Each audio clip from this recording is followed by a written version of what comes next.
might be more convenient to study the guidelines for management of pediatric cataract in the pediatric chapter rather than studying it with the cataract.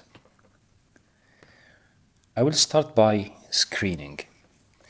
It's important to know that there is what's called the National Screening Committee. The NSC is an independent expert body advising the UK ministers and NHS in our 4 nations on the national screening programs, either to initiate a program, modify it, or stop the screening. So we don't have a dedicated program for screening of pediatric cataracts. However, it's part of the newborn and infant physical examination, the NIPE program. This program, in a simplified way, has dedicated, trained healthcare personnel, usually midwives, nurses, or SHOs. Within 72 hours of birth, they screen the baby for the eyes, for the heart, for the hips. We are concerned with the eyes, so it mainly focuses on the red reflex.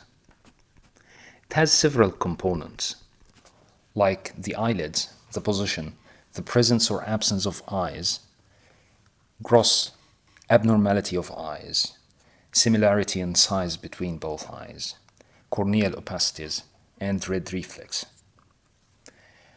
If the red reflex on this initial screening examination has any problem or doubt, this child should be referred to the ophthalmology service and should be seen within 2 weeks. So these children from the NIPE program are triaged to be seen in clinic within 2 weeks from the referral.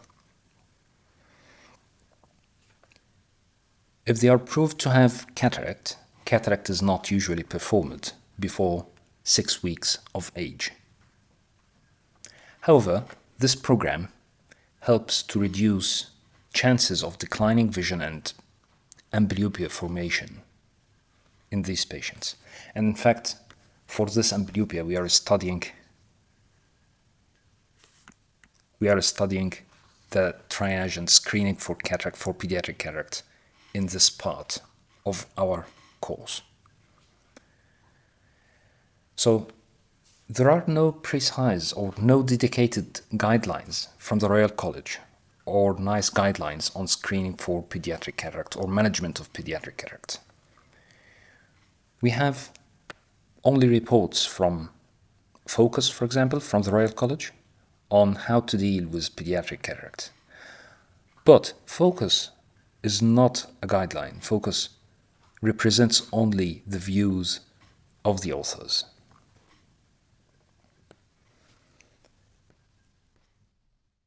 Usually, during congenital cataract surgery and after proper counseling and obtaining genomic screening consent from the parents, if you are to perform a genetic screening, you need an EDTA to preserve your sample. So it's not a heparin sample, it's an EDTA. Heparin samples are used only for karyotyping, and this is not the case here.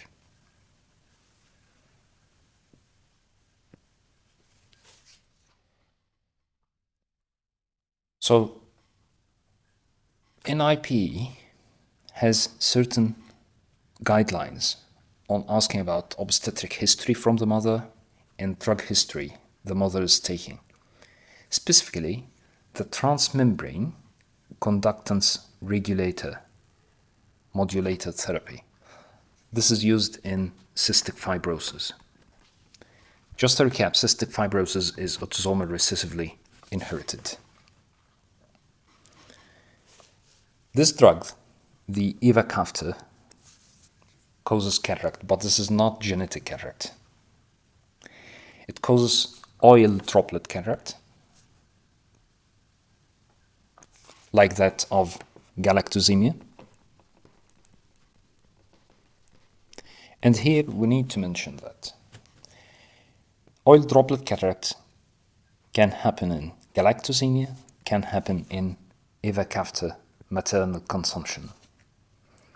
In eva caviter maternal consumption, this is not reversible, but in galactosemia, with good diet control, it's reversible.